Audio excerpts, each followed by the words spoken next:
عملتها كده، عادي لو عملتها كده، عادي لو عملتها كده، عادي لو عملتها كده،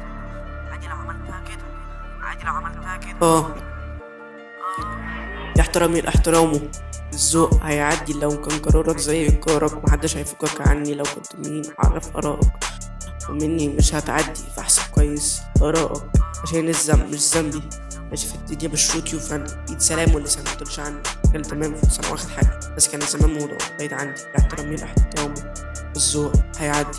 كان قرارك زي جارك، محدش هيفكك عني لو كنت مين عرف قرارك، مني مش هتعدي فاحسب كويس آرائك، عشان الذنب مش ذنبي.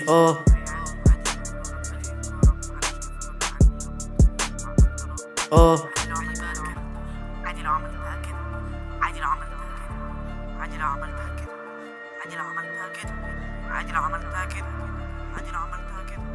عادي لو عملتها. عايز تحسبها استطار كده اوكي، لو طلب التطار هتبقى فين؟ كل ما يقابل حد يقول انت منين، فلا عكاش انت فين، عادي هشوطك وهوديك، طول عمرك معترف اني شيك، لسه بتاخد مصروف ولسه بديل، زي ترنج صاحبي انا الوزير، مش يا صاحبي هتلاقيني بطير، حسبت سنة 2 بالكتير، هغزو العالم وهعمل تغيير.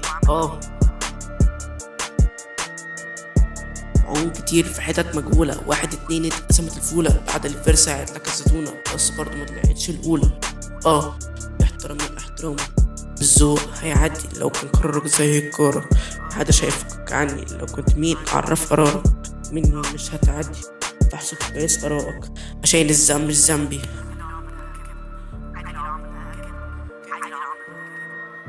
أحب أقولك كلام كتير وبعدها أطير، لكن بعدها أديك فتير، بعرف انت كتير مش زيك بالتقطير زيك بالتقطير